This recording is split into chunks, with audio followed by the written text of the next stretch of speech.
Hey Carvin, how are you, man? I'm good, man. And you? Yeah, very well, thanks. You're in South Africa?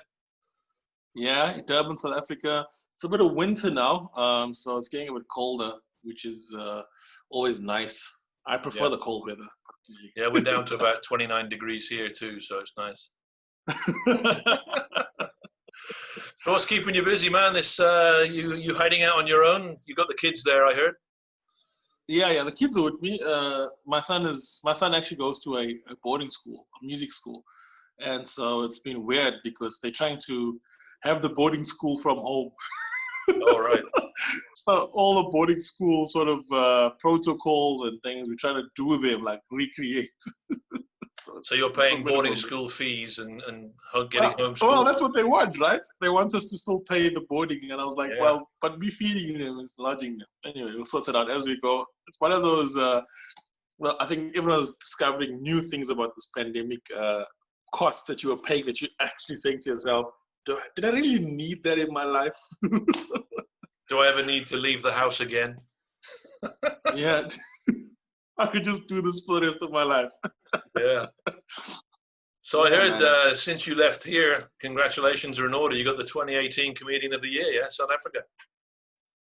Yeah. Comedian's Choice. So I did. Yeah, that award and there's two awards on that night. It was the Comics Choice Flying Solo. That's people obviously who do their solo shows or whatever.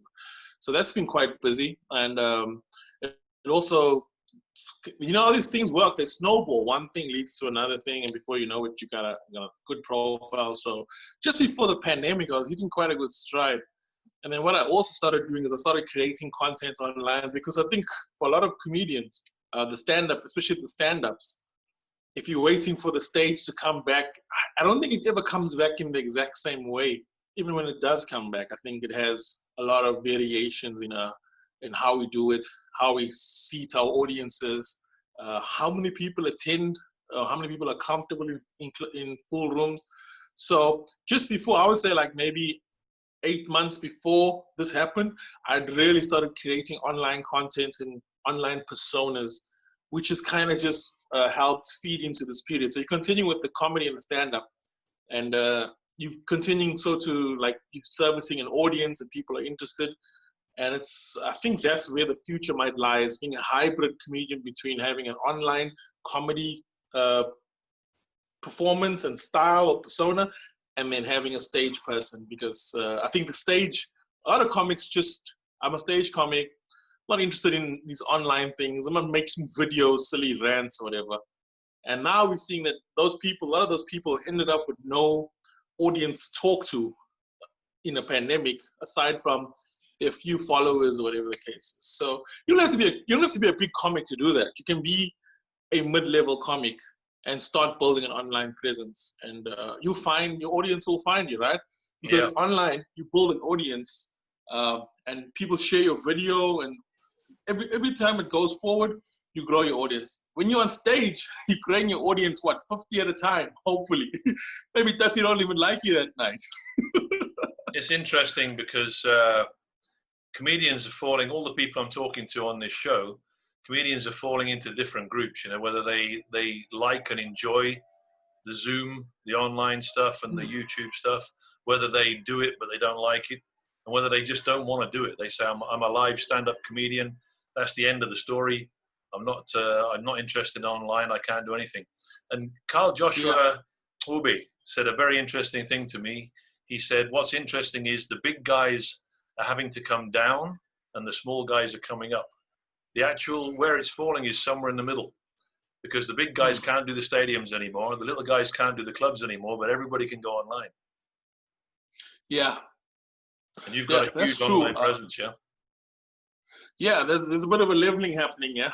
Yeah, And it's interesting because this is one of the things I've been pushing for comics in South Africa, and even my friends all over the world, is to start building an online presence. And for years I've been saying there's a new wave of comics that have never been on stage. When I say comics, I mean people that are funny and make people laugh, that have yeah. never stepped foot on stage. They do everything online. Their whole career lives they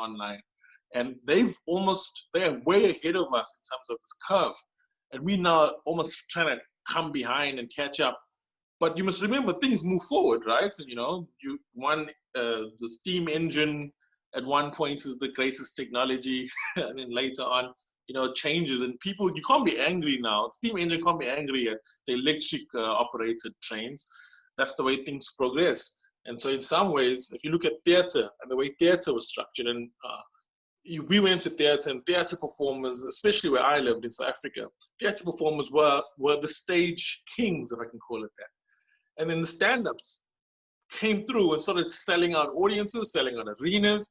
And all of a sudden, the thespians were looking at them as if to say, what's going on here? Why? This is not real performance. This is not well thought out, because, comedy is like fast food, right? You eat a little bit and you move on and you're happy. Like, you just get a quick fix. And now we've got this wave of online performers who are basically, they're servicing the need of people to laugh. And we think of comedy only as we know we're the only custodians of funny. Let me say that. We're not the only people turn to for laughs anymore. There's a whole world of online people. Yeah, it could actually be the kick in the backside that a lot of comedians need, right? I mean, by necessity, they're having to do something online now, and that could actually save them in the end. Because I believe, partly, I agree with what you're saying.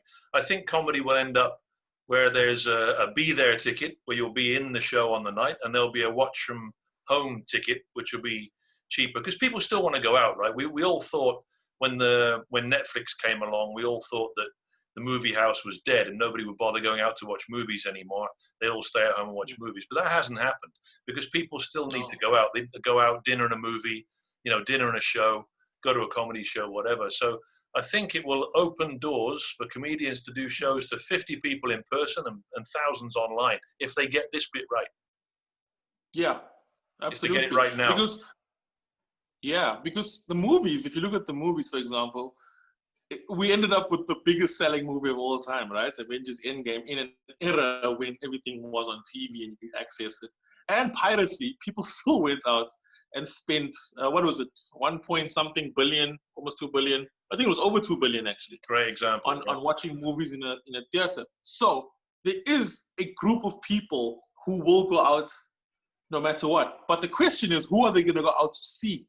And so the assumption that they're going to come see stand-up comics, I think we've already started seeing that wave shift where people are they're becoming very picky, and they're going to see their favorite YouTube star, they're going to see their favorite Facebook person they follow. And I think for comedians, for funny people who actually enjoy the art form of constructing jokes, setups, and punchlines, they have to grab that audience online now. We have to make sure that audience is they're following us, and that when we do the shows, they come see us. Because if you think of all the big comics of the 80s, and you'd remember the 80s and 90s, there was all these late night TV shows, right? You got to slot on that late night TV show. That was you could make or break your career in one appearance on the Late Show or whatever those shows were. And that was almost the formula. And in fact, when I started comedy, that's how they introduced everyone. This next guy, he got a comedy special. You've seen him on the Late Show. You've seen him on Comedy Central, which at the time I didn't understand, obviously, in South Africa, because we didn't have that culture of a late show making or breaking your career. So it was a new, all these international comics I was working with at these festivals. And I was like, the way they introduced was brand new to me.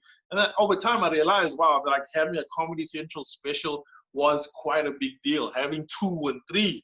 Having a late show appearance, having being on Letterman or Leno, whatever those shows were, those were all massive things. In some ways, Facebook and Instagram, these are now almost like the avenues that you can use to achieve not the same status, but to achieve something you couldn't achieve in that era. Because how many good comics never got on those shows? Yeah. And it wasn't because they weren't great comics. It's just you could only have so many people, you could only have so many comedians in a year, and you just missed your spot. Yeah, the opportunity is here, because a lot of working stand-up comedians, club comedians, circuit comedians, they're performing to audiences that didn't come to see them. They went to the Comedy Store, or they went to Parker's, right? Yeah. And whoever happened to be on, was the guy they saw that night.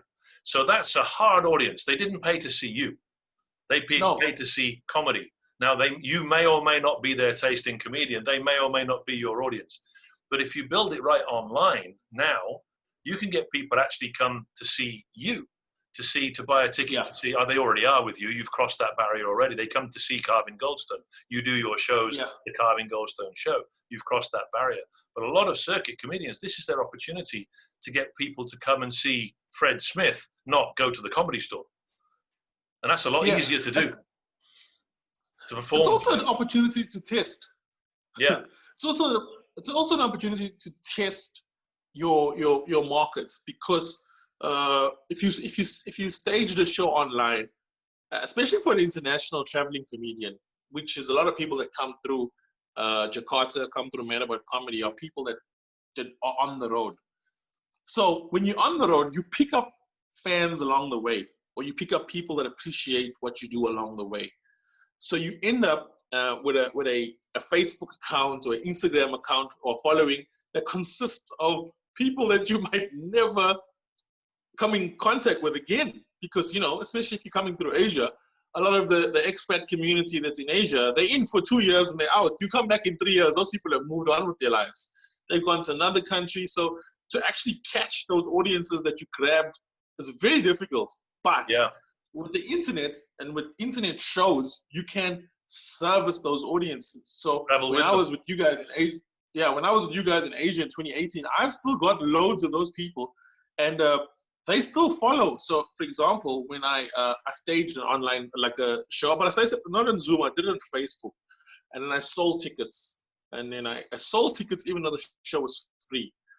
So people bought. It was interesting to see, like, that's why I say you test your market, the loyalty of your market. They bought even though the show was free, and those didn't buy donated money afterwards. And then what I noticed was, it was, I would say, a high percentage, I can't give you an exact percentage because I haven't broken it down, but a high percentage of that buying audience was internationals, not people living in South Africa. It's people that I've met on the road and people that followed online.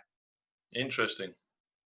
So you're able to harvest that audience that you're cultivating by traveling around, which I don't think a lot of comedians have really thought through. It's the first time that we can stage shows and you can catch all your fans if you present it right. And I found the biggest assistance you can give yourself is to present your show like a show. Don't I'm going live at 5. Like no one says I'm going on stage at 5 at Jakarta American Club. You don't just say that. You prepare that.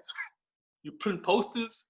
You do like a bit of hypnosis, right? It's going to be a great show. Hope you guys are looking forward to it. You pump it. You play videos. You have to take that exact same approach to these online shows. That's what I learned. You have to build that expectation so that when you log on, so you got your posters. 8 o'clock is the time, and when you jump on at 8, you're jumping into an expecting audience, just like a stage. That was my experience. So, and you know, these things are tricky, right? Because if you get 100, 200 people watching live, that's a pretty good job in terms of the amount of distractions people have.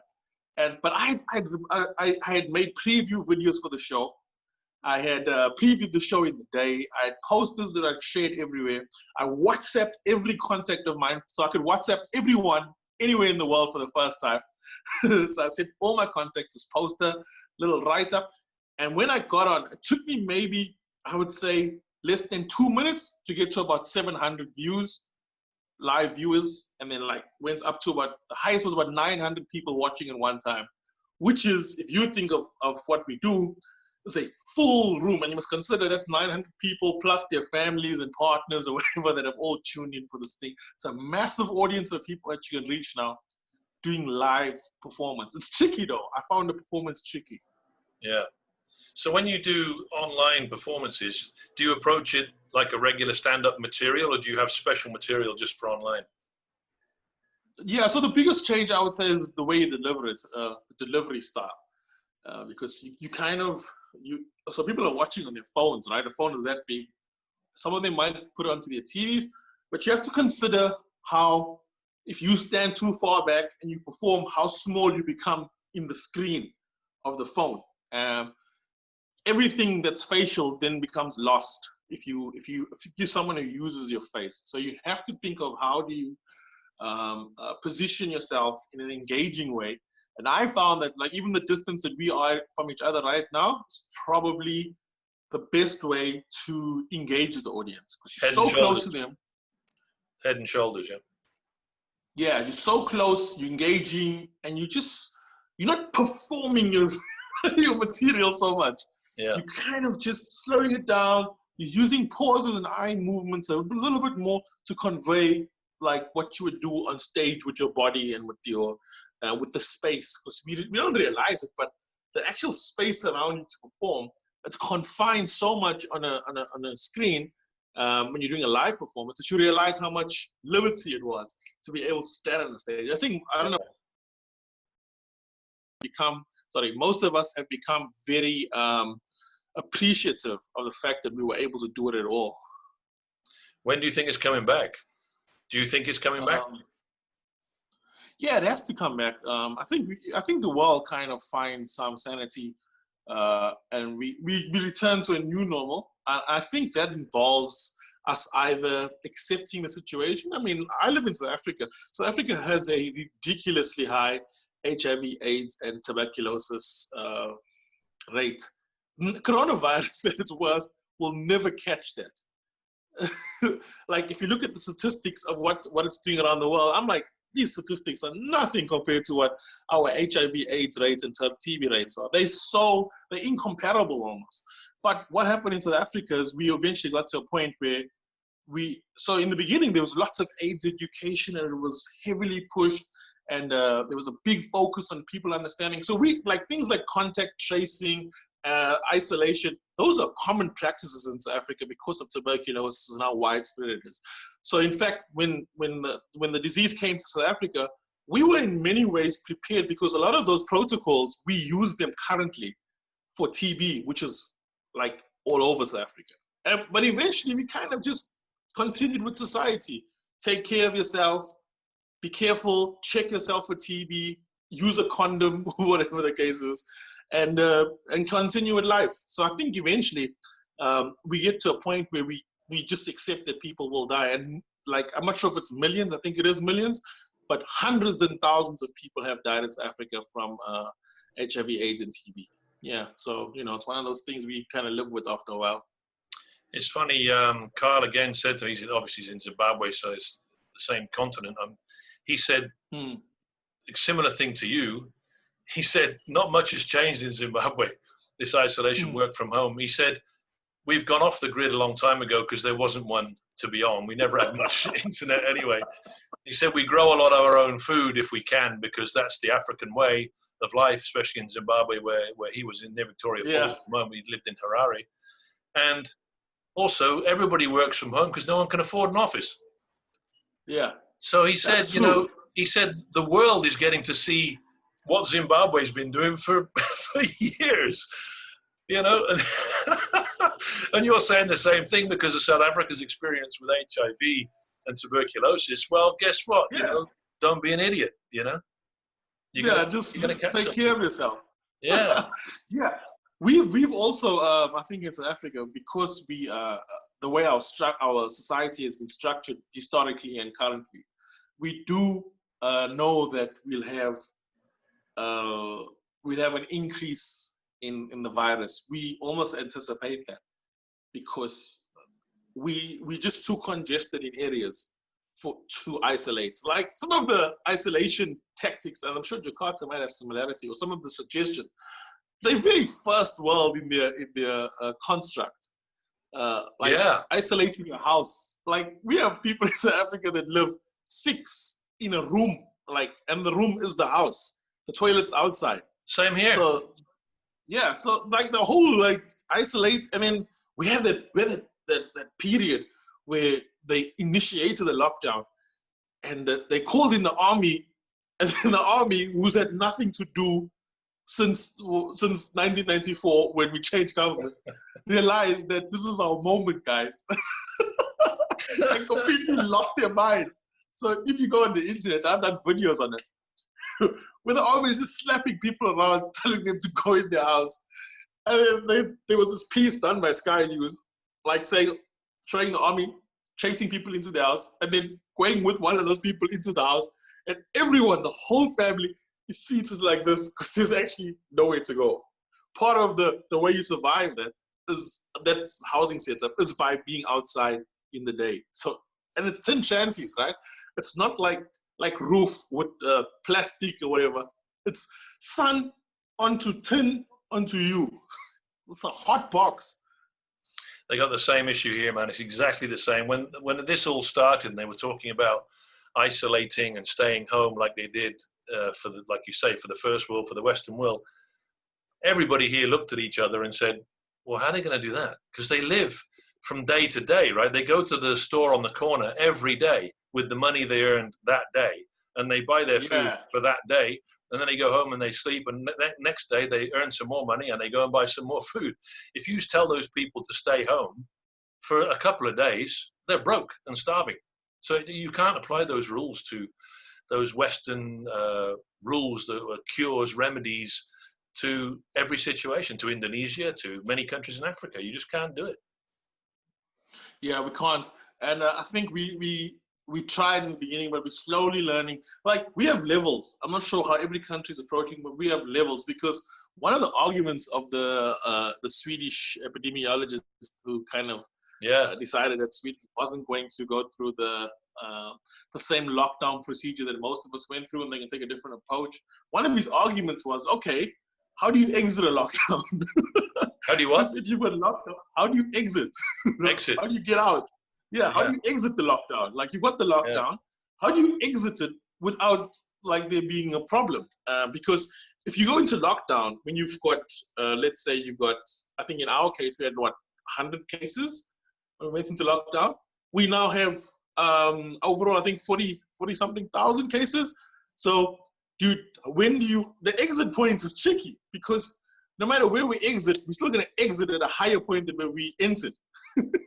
So you kind of like stuck in this, oh man, do we go now? Do we go now? Do we go now? Yeah. I think eventually what's happening slowly is South Africans themselves are starting to think, well, South Africa's got a high crime rate, it's got high TB rates, high HIV/AIDS rate.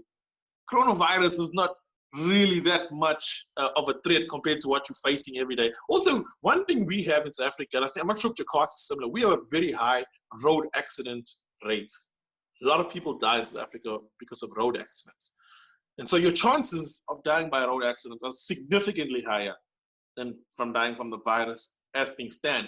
Now, I know it's not a good comparison in terms of like the variables for the two things, but what it does show is that we do go out every day knowing there's a high risk when we go outside. So whether it's car accidents or sickness, we already, or crime is massive in South Africa, right?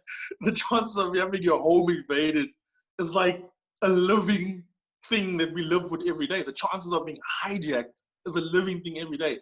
And so if you take all those variables and all those threats, I call them threats that we do face in our general life, this doesn't measure up like as a serious threat, especially for people who might consider themselves healthy. Because the numbers, yes, healthy people do get sick and do die, but if we must really look at those numbers, they're not that big. Yeah, things are only big or small compared to something else, right? So if you're worried about all of those things in South Africa every day, coronavirus, what else you got? I got to go and earn some money. Some people, like the crazy thing is, right, we also have an issue with electricity, and we have, I'm not sure if in Jakarta they have it, but we have load shedding, where for a few hours they just tell everyone, no, there's no electricity for the next 2 hours. And they break it off in segments. And so they've been warning that we're going to have load shedding, and we're going to have you locked in your house. And there's a threat of someone breaking in your house and robbing you. So you compound all those threats, and you're just like, I think I'm going to take my chance with this virus. Just buy a gun and go to work. Oh, man. Also the food thing, right? So I don't know, like you're saying, people go from hand to mouth, day to day, hand to mouth, corner by, whatever you make. Yo, Eamon, that's been a real like sad thing to watch playing out in South Africa, and I'm sure Indonesia in pockets it's quite similar, where people are absolutely dependent on especially like street vending. You vend on the streets, and that was all taken away. That money is critical Yeah. to like bread, Yeah. like literally bread and butter. When you talk about bread and butter issues, that's literally bread and butter And that that's a massive couldn't part be of the bought. economy, right? There's a huge percentage of the workforce working in those, what should we say, areas. Yeah. Informal trading, yeah. Yeah, sorry, that's what I mean. In the informal sector, yeah, huge numbers. Yeah, and that informal sector feeds a lot of families. You know, I suppose it's the same the world over, right? Where a lot of the country's wealth, and when we talk about the economy, it's very much concentrated in a group of people who've started businesses or have monopolies in certain industries. Hmm. So as the economy kind of like goes through its contractions and in this period, the impact of the bigger economy on the smaller person, it's hard to actually put numbers on it, because those numbers that they lose at the top, it's almost like a different economy that works in first world, third world countries like South Africa. You have your stock exchange and your big economy, and then you have another economy below that that almost never seems to interact with the main economy.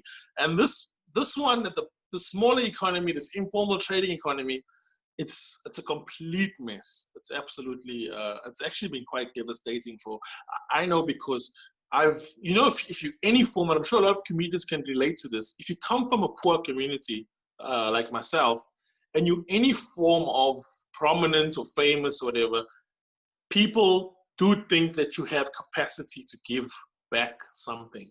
And my inbox has been full with people, and they're not asking like for anything fancy. They're asking for basics. Can you help this sector of Carvin? If you give this amount of money, it'll feed this many families, and where you can. And so even the show that I had, I told the people that are buying after they'd bought that because we did way better than I expected, we're going to take like a third of the money and we're going to give it towards the community, specifically the community I came from. You have to be clear about those things too, because that can also turn into a mess. Who did the money go to? Did it ever get to the people it was intended for? Like in Africa, that's always like a problem. And the people then sent back pictures to show how many families were fed off this contribution from everyone.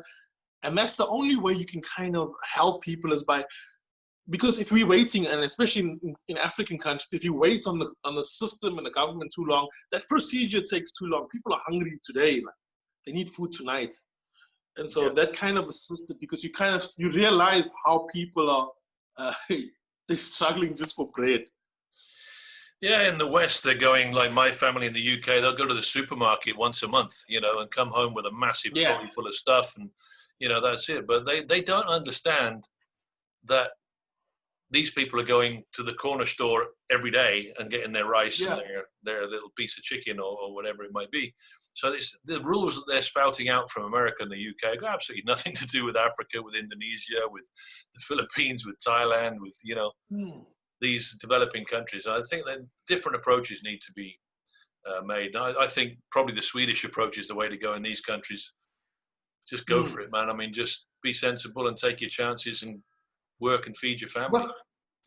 Well, eventually we all go Sweden's way, right? Because Sweden's in trouble now and they look bad in comparison to their neighbors.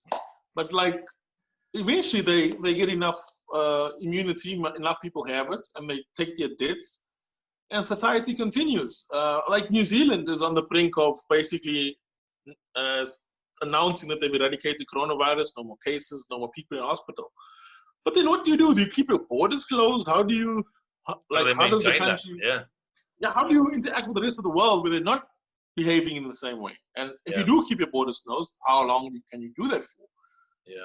And then if you allow it, then you go back into the cycle, right? And because a lot of people haven't had it, they talk about the waves, and if the Spanish flu had the second wave and the third wave, and this is how waves happen, is that you kind of beat it, you open up, not enough people have had it, and it's scary because I think for anyone who has any underlying condition, the thought of I might get it and I might have to get it to continue with my life is like it's a balancing, like it's a 50-50 thing.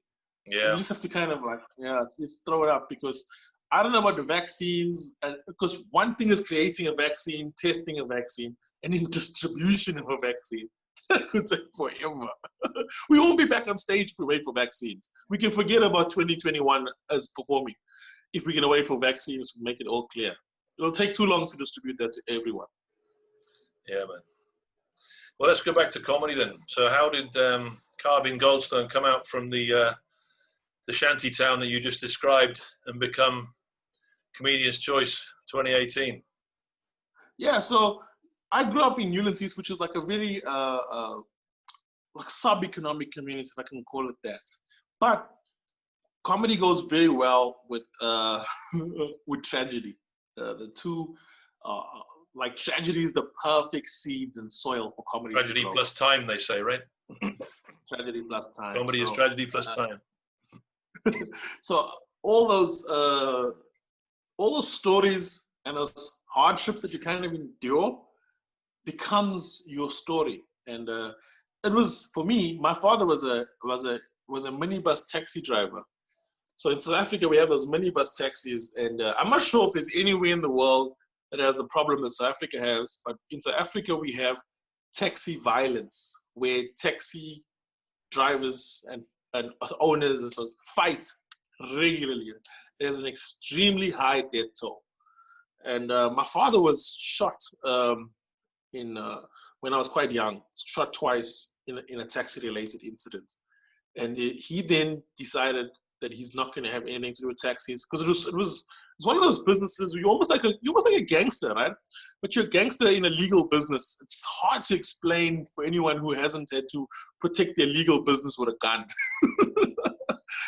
But you're a gangster, and you're not like a gangster. You're not like fighting a possible threat. You're fighting a real opponent. So it's not like a robbery where you might get robbed, you might not get robbed. Your opponent's alive and well, knows where you live, and at any point. And so he decided he was going to get out of this business. And I remember when he was in the taxi business, basically transporting people from the township to the city. That was basically the route from where we lived. And when after he decided he's getting out, I remember how our economy, our family economy contracted. So all of a sudden there was loads of things we couldn't do anymore. But in his view, it was the safest thing for him and for us and for everyone, was to actually leave the business alone, leave this taxi business alone. And so I went through my early years as a student or a learner, very conscious that I wanted to be on stage, and I saw it as a way out, at least as a way of expressing myself. And so from the age of about 10, I decided I was going to be on stage. And there was a local school that put on a stage production, Grease Lightning. Remember Grease Lightning with John Travolta? Oh, yeah. So the high school in my neighborhood put on this play, Grease Lightning, right? All these African kids pretending to be John Travolta. That's the funniest thing ever. But I was in primary school, and they took the primary school to go watch it. And I watched this thing, and I was like, I'm gonna be on stage. I don't think there's anything else I'm gonna do. And so I went to this. Grease Lightning was what put you on the stage. Yeah. Wow. Watching Grease Lightning, I knew I wanted to be on stage. That's my favorite movie of all time. You know, I love that movie. Are you serious? Really Yeah. It's stupid, I know, but it's my favorite. I wish you could have seen the production I saw. I think it would just be like you were in it. You were in it, or you just watched it? No. I was in primary school. All right. And the production was being staged by the high school in the area, in the same community. And so they took the primary school to watch this production. And when watching the production, I knew this is what I wanted to do. I wanted to be on stage. And so it even influenced the school I went to. So I knew I was going to go to that particular school because that school puts on productions like Grease Lightning. Anyway, when I got to that high school, the teacher that was responsible for the productions had passed away, as fate would have it. So for my whole high school career, the school actually didn't put on another production. And I used to do one every year until I got there. But anyway, that was one of those things. So I decided I was going to be on stage, but I wasn't sure how. Stand-up comedy wasn't really a career option in South Africa. It wasn't even a thing much, you know. There wasn't even like there was a few British comics that people watched. We didn't really have access to the American stand-up. Maybe Richard Pryor, maybe a bit of Bill Cosby back then. but there wasn't a whole lot of access to stand-up. So even understanding how it worked wasn't something that you even had in your head. And in South Africa, I was in high school, and they started the show called the Comedy Showcase. There was all this new wave of South African comedians who had been doing comedy in some cases for 1 year, few months, and the South African Broadcasting Corporation, like the BBC's South Africa's equivalent, decided that it's time to put these people on an international TV stage.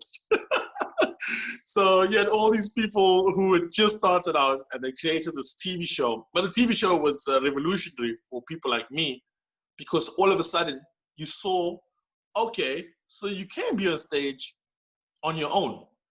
Because one of the challenges with being on stage in a production is that you don't have control over who pitches up, who doesn't pitch up. Yeah. Is the sound guy, is your mic, is this, who wrote the scripts, this doesn't work, this dialogue doesn't go together. You, as the stand-up, are the producer, you're the writer, you're the director, you're performer, just like you're in complete control of the whole production. One of the few art forms, right? One man band. You can write a whole piece of work. Yeah. Yeah. One man band. Yeah, you're one man. And that's what they always said in the beginning.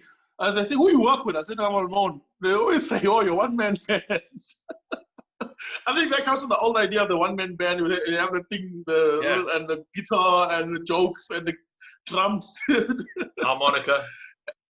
Yeah, the harmonica, yeah. And so that's basically how I was introduced. But then I decided that when I finished school, I was going to study journalism, because I felt like drama, there wasn't a drama course that gave me any security or made me feel like I was getting something. So I said, but if I study journalism, I'm not too far away from the art form or from the greater arts community. So I became a journalist, and I became a pretty decent journalist. I got about four South African Journalist of the Year awards. I used to be a sports journalist for a bit. I was a crime journalist. In South Africa, everyone has to be a crime journalist at some point. You can't be a journalist here without doing crime. Even if you do sports or entertainment, someone got shot at the show. You're going to be a crime journalist no matter how you try to avoid it. And then I was a TV journalist. And while I was doing that, while I was transitioning from print media to TV, is when I started fiddling around with stand-up. There was a stand-up comedy competition held by people who didn't know anything about stand-up, to be honest. They didn't understand themselves how it worked. They just knew that if you created a show and you had different people and they're each responsible for their own segment, whatever they do is up to them. They didn't think of how those individual segments contribute to the overall feeling of the show, the balance or whatever. Things that you would consider when you putting together a lineup. They had no interest in any of that. Their way of curating the show was have a black person, have an Indian person, have a white person, have a mixed race person. Show. And basically that's how they put these shows together. Was they're almost filling spaces. Do we have a black person in the show? Oh, we got two. Oh, great. Do we have a white person? Oh, that's cool. Do we have an Indian person? Oh, great. And so they put these shows that were filled with people who themselves, to no fault of their own, didn't understand. Never mind stand-up, just solo stage performance. They just didn't understand dynamics, timing, whatever. And I remember I was in this show and I joined this cast, or I'll call it a cast, but you're on your own. And the guy, there was 10 people, and he said to me, you're going to go last. And I said, why? He says, I don't know. I just got a feeling about you. And I'm one of those people that backstage doesn't talk at all. And backstage, comedies can be quite nervous, right? Especially if it's a new space. Everyone's talking. Some people are trying material. I got this bit of one, and they try the bits on you. You'll never find me taking part in that stuff. No. I sit in the corner. I'm very quiet. I'm not even like going over my like thoughts or anything. My process is quite different. My preparation process involves a lot of quiet. Even if I can sleep before the show and wake up just before the show, that's the best situation. I'll tell you what happened to me in Sydney. Yeah, just after I came from your show, I went to Australia for a bit. I don't know if you recall. And while I was in Australia, I did a show in Perth at the Comedy Lounge, in Perth in the evening. and I took the red-eye flight out to Sydney because the next show was Saturday evening. The next show was 5 o'clock Sunday. So, you know, obviously we're traveling into into time or traveling back. So I ended up there in Sydney in the morning later, obviously. And so the show was closer. So I got sick on the flight, right? I got terrible, terrible pain in my throat and my nose. And I went to the hotel where I was staying, contacted a friend of mine in Sydney who was coming to the show. I told him I'm sick and the show's at 5. Please, can you bring some medication over? I just need and so he came over, he brought this medication. I took the medication. I said to him, I'm gonna take this medication and I'm going to sleep. And you can wake me up just before it's time to leave. Show's at 5. I went to sleep. I sweat. I had a fever sweat. I woke up in a panic, looked at my watch. It was 5 p.m. The show, which was sold out, was 5 p.m. Oh, shit. I woke up. I looked at my phone, missed calls. I screamed to my friend, Troy, where are you? He's downstairs. He fell asleep watching the football or whatever. I said, what happened? He's like, oh, mate, you're just sleeping upstairs, man. I don't know what's up. I said, we need to go. People are phoning, where are you? I said, I'm coming. I'm now there. I'm now there. I'll be there now. You know, double now. Like, not later now, like a now. And basically raced to this venue. It was at the Parramatta RSL. And then I got there. As I got there, there's people lined up outside the venue, shaking their head, like because they've been there now. It's like now 20 past. We didn't bath. We didn't nothing. We just jumped into the car. There wasn't even a support act to help you out. A support act to hold. No support act. Nothing. Just you were straight on. Just me straight on. No host, no nothing. Just me straight on, jumping. Oh, shit. I rushed in, and then I ran into the venue, and there was just chairs. Everyone, there was chairs everywhere. Chairs on top of chairs. And I thought, oh my gosh. Because the problem was the promoter that I was working with, for some reason, missed the flight to Sydney from Perth. And she had asked someone else to set the room up and to make sure everything's okay. So when I got there, I walked in and everything was just all over. I knew she wasn't around. So I said to my friend, quickly, grab the chairs. Let's just pull them all together. Pull. And we're pulling chairs. And then this other lady walks in and says to me, what are you doing? I said, the room's not set up. She says, this is the wrong room.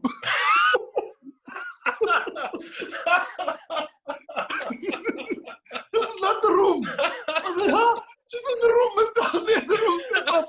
And we had practically set it all up. We had this panic. We had arranged the rows. Brilliant. And everything. Brilliant. This is not the room. She says, no. People are waiting. I've had to take them all out. They've been sitting inside there. I took them all out. I said, okay. I walked past. Sorry. They're saying to me, I'm from Newlands East, which is like a township area in Durban. And some of them are from this where I'm from. And they're saying to me, this is not Newlands East here. This is Sydney. So I rush in. Literally, I rush in. As I get in, she lets everyone in. I rush, go backstage, come out. And hey! But here's the thing. I did a 2-hour show that day.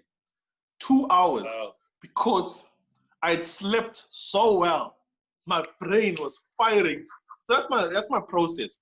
If I can have a good sleep, if I can be quiet, if I can be in my own head, not thinking about the actual comedy.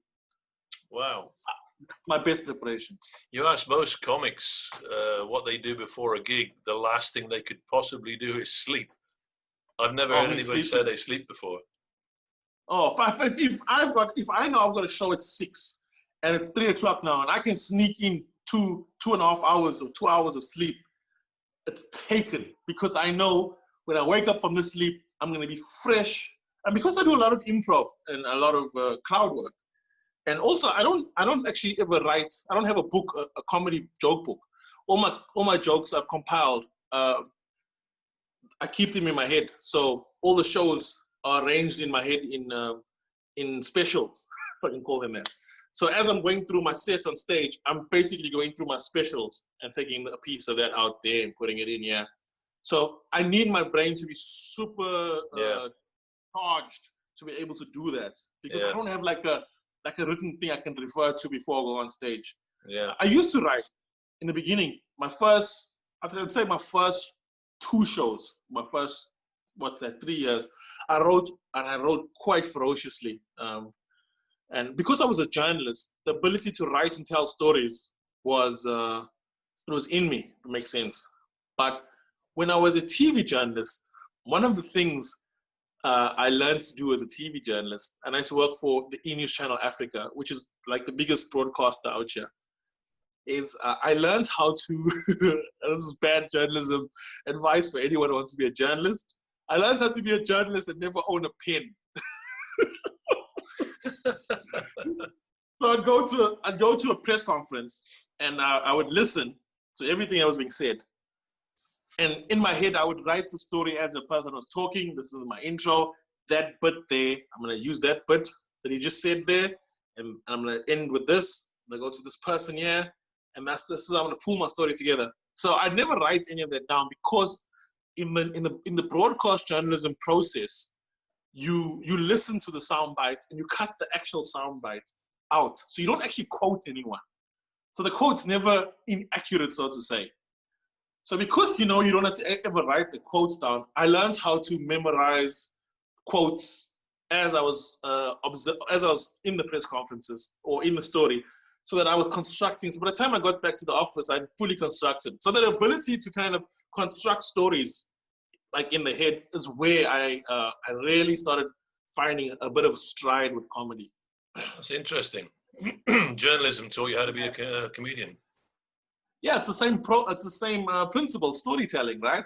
And my comedy is very much storytelling. It's very different, I suppose, to maybe a comedian who has set up punchline, or an unusual observation, or just like a conversation. Mine is very much story based, and those stories as they happen. And anyone who knows like teaching techniques will tell you the best way to retain something you've learned is to teach it as soon as possible. So as you learn something, you teach it immediately. And as you're teaching it, you're also reminding yourself, and you're kind of almost unlocking like a few. So for me, the storytelling process, I live an experience, I tell the experience. So even before I've stepped on stage, I've told the experience a few times. So when I get on stage, I'm not like doing the material for the first time, so to say. I've told the experiences. I know where the pauses are and the breaks and everything. Yeah. So from we skipped quite a big chunk of time there. We went from your dad became a taxi driver, stopped being a taxi driver. Yeah. You went onto stage because you went to a school where they had stage plays, and then we went straight to Australia to the show. What's made the difference? Yeah. What do you think is the one thing that you've done that took you from that wannabe who watched Grease to Comedian of the Year 2018 in South Africa? What made the difference? I think output, A1. I think comics are too precious about their material. They're too precious about their thoughts. They're too precious about their ideas, and they're not willing to put them out there quickly enough and frequently. Yeah. So part of the online struggle is that what are people going to say? This bit's not that good. This bit might not work. This bit needs more time. And I understand that. But I think in some ways that self-censorship or that restriction that you're placing on yourself slows down your progression.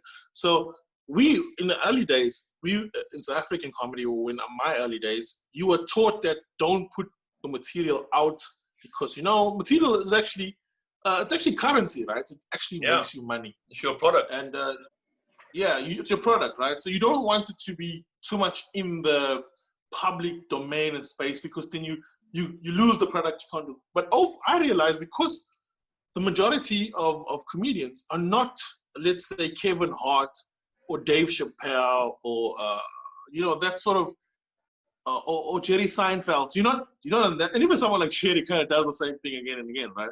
Yeah. You're not on that sort of level, where you're exposing to that many people. There's actually a benefit to putting out more work more frequently, and that's been my what can I say, my little path of what I was told to do. So don't put out too much. And after a while, I was like, no, I think if I put out more, because what I learned is the more you put out, that goes way further and travels and brings more people in than you on a stage night after night. Just there's so much legwork that you can't do. And so I realized that the more you put out, the more you refresh. You don't not write great stuff. You start refreshing your brain. You reboot and you write some more, and you reboot and you write some more, and you experience. And then you have to partner that with living. You can't, like, being in quarantine is terrible for comedy from a content perspective, because you're going to log into shows and there's going to be a million people talking about, oh, there's so many dishes in the house now. I didn't know there was so many dishes. I feel like I'm washing dishes all day. Or you're going to have just continuous quarantine jokes, masks, someone sneezed, and the way I looked at him, I've never looked at someone that way for sneezing before.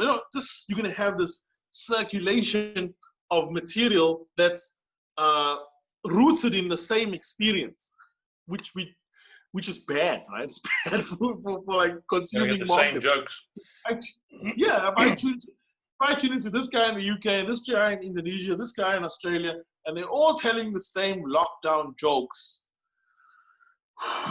It's like so you have to have experiences that kind of support your style.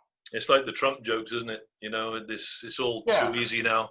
Everybody's doing Trump jokes. It's just all the best comedians I know stop doing Trump jokes, because it's as soon as you say Trump, everybody just rolls their eyes. It's just another Trump joke. Yeah. It's not even funny anymore. But I agree with you about the output. So many comedians, traditional comedians, are scared of putting their stuff online, for example, because they're worried that someone's going to steal it. And, people are not going to laugh. Well, I've seen it before. If they won't buy a ticket to my show because they watch me online, then they come to the show and they've heard all the jokes before. Well, that's not the way you do it. What you're talking about is the secret output. You've got to keep, it forces you, the more you put online, the more it forces you to develop new material, which makes you a better comedian. If you do the same set for 20 years, you're not going to get better. No, you're not going to learn anything, because if you're doing a set that works, and this is something that amazed me, and I'm sure yourself, you've been in the business for ages, is to see a guy in 10 years, see him 10 years later, and doing the exact same set in the same way, and you realize, you're thinking to yourself, can you honestly be enjoying that?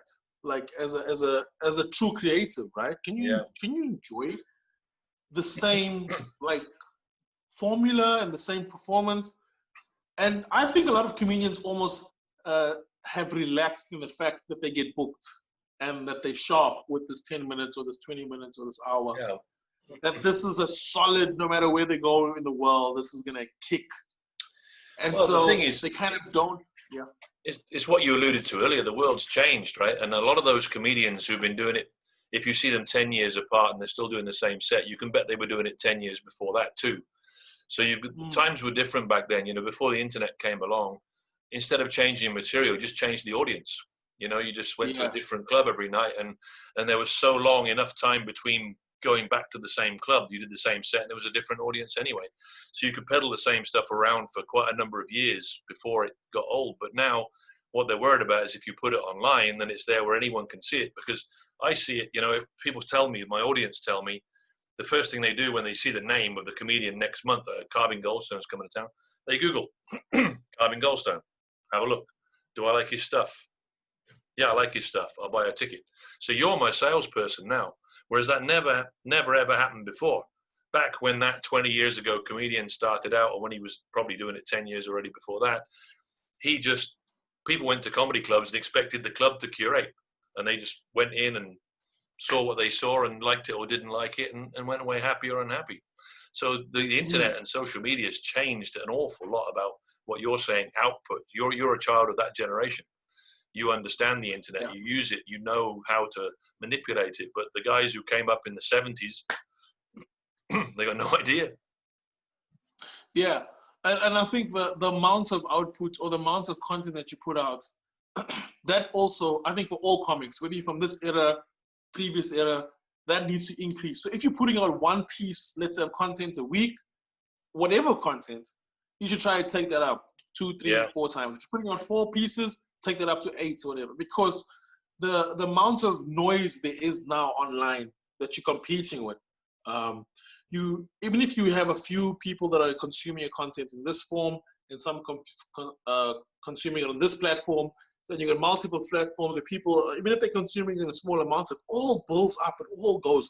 So sometimes when I'll stage a show, people will say, I'll say, where did you get into it? On Facebook? They're like, no, I don't have Facebook. I said, where did you pick it up? Oh, WhatsApp or YouTube or Twitter or whatever. And so there's people who are also living in different platforms. And so when I say put out content, I don't mean like put out one piece for Instagram and one. You can put the same piece out on different platforms because there are people that are following you or interested in you on one platform that have no interest in like the politics that comes with being on Facebook, for example. And so they'll just follow you on Instagram. And if you can still give them that content on Instagram and you can increase that content, you're only going to help yourself, because also the familiarity of associating you with content and with funniness, that all builds up. When you stage shows, and usually when I'm putting on a show, curating like how you do, right? Especially in South Africa, I look at a lineup, and you always look at your lineup and you think to yourself, who is actually going to sell the tickets on this lineup? Because it's one thing to put together a show of funny people, like really good comics, but it doesn't mean any of them have the capability to sell tickets. And in fact, the 1 or 2 that might sell the tickets are not the funny ones. They're the ones who've done the online work. They're the ones who've done the leg work. And that's important, and that's missed, like, you know. Like just writing Facebook statuses, like, I think comics need to get over that, where they just write a status and they carry on with their life. The actual art of creativity needs to be more explored. Yeah, so you're putting out how often? Every day? 3 times a week? How often do you put stuff out? So I put out different forms of content, but I would say comedy-based video content. I put out at least, I would say, 8 to 10 different forms of comedy-based content a week. And how long is the average bit? I mean, is it short form?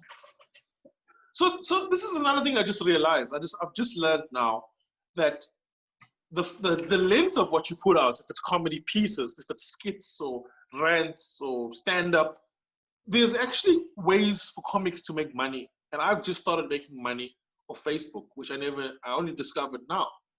So, which I can explain it, right? So if you're a comedian or a performer and you're putting out content on YouTube and you monetize it, I think it's after so many thousand hours of views, you can monetize your stuff. Yeah. And so many thousand hours of, or so many, I think it's 1,000 followers or something like that, or 1,000 subscribers. Then you can monetize your page.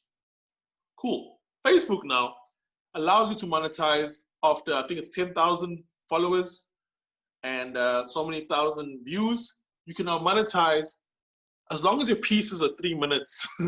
So if your piece you put out, if it's less than 3 minutes, it can't be monetized. If it's 3 minutes, it can be monetized, but people have to watch at least 1 minute of your 3-minute piece for that to count as a monetization, so to say. So it's quite interesting. That in some ways I never used to consider like the length of whatever I'm putting on. I just thought, this is it. This is like, I've said everything I need to say in 30 seconds. That's it. But now I still do that, but I do think, is this longer than 3 minutes?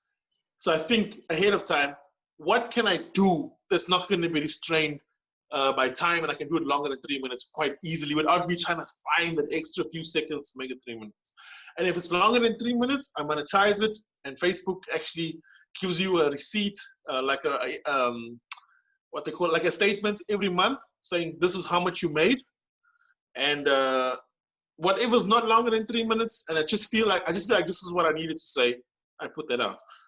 Things like what you're doing right now, these forms of podcasting, video podcasting, these are all forms of content, right? Because people watch this stuff and they actually learn. There's a few jokes in it, but there's also a lot of behind the scenes interest. That's what I want. Yeah. So part of putting out content is not actually just putting out the actual joke or the actual piece.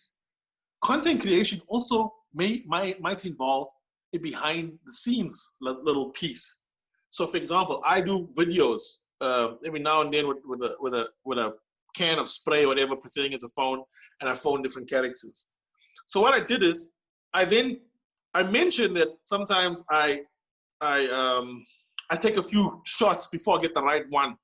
So what I did is I took a screenshot of my phone with all the videos of the same thing, all the mistakes, not the actual playing, just the screenshot of I took 40 videos. I made 40 videos before I actually put this out.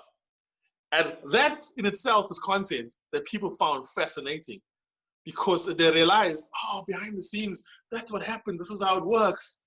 And then I'll take photos of myself making the content. And then that's also a piece of content.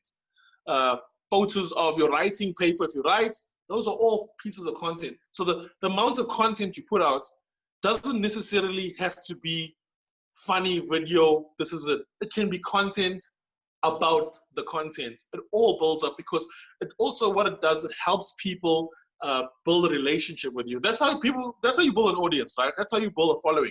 It's people connect with you in a relationship sort of way. I can go to a show, watch you, I like you, and never see you again. That won't affect my life. But if I can build a relationship with an audience member through whatever form, I can touch them.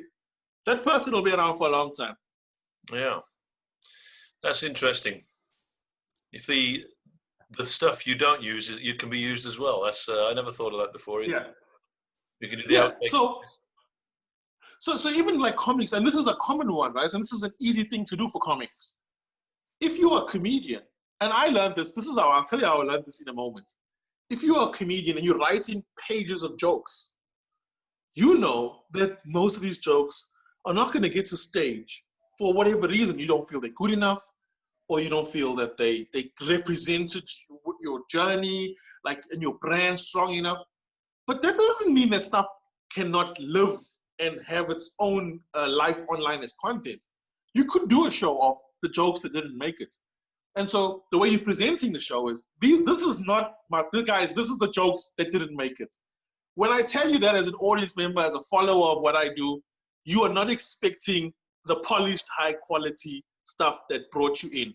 You are actually now becoming more interested in me because you're like, wow, look how much work you do to give us the best. And this is what you went through. I actually think that one's quite good. Why did you bomb that one? And they almost become like a part of your process, because they now look at your bad stuff in a nice way because you've positioned it in a way that it can be. And this is how I learned this. When I came back from Australia, I noticed that they held lots of open mic sessions with young comics. So when I came back, I decided there was loads, and this is in any country, right? There's loads of open mic acts that are not good enough for most stages, if that makes any sense. Yeah. Then they're only good for an open mic night somewhere in the bush, that like 5 people walk in and they're learning their craft. But you wouldn't put them on your stage. I wouldn't put them on a show with me. I wouldn't make them open. But they exist. And they are creating content. Whether you think that content's good or not, it exists. So that's how I put together the next comedy generation. And the premise of the show, from the marketing to the hosting to the introduction of every act, was these guys are probably going to be good one day. Yeah. But right now, this is where they are. And all of us, and a friend of mine came to me, he says, because we were filling houses, Amon, in Durban, like packed, people were paying to see these open micers. And there's a number of reasons why. And a friend of mine who's a comedy promoter who holds open mics says, I don't know how you do it, but you've turned an open mic night into like a premium show where people are coming out of their way, they're like fighting with you to get into the show. And there's a number of reasons why people are doing that, why they want to be a part of it. But it was because they knew they were going to hear something that they hadn't heard before from an established comic that they've watched 10 times. So whether it was going to be amazing or not, they were prepared to take a gamble. Let's see. If it didn't go badly, people don't, to comics, bad comedy nights are funny. Like watching someone die to us is funny. Watching someone struggle and dig themselves in a hole is funny to us as comics. It's often awkward for the audience. Can you reverse that? Can you take that comedy, the comics experience, and make the audience feel that way about what's happening on stage? You can. That's what I would do with that show. I would make the audience a part of the comic backstage. We're watching this young guy, and I'm telling you, this might not go well, or it might go well. And people would laugh longer and harder at things that they would cringe for in a comedy club because they were almost now part of the backstage process. And that's so brilliant. There's different ways to create content using even what we think is bad. It's still content. It still can be consumed. That's really interesting. I might steal that idea. Carvin Goldstone, stand-up catastrophes.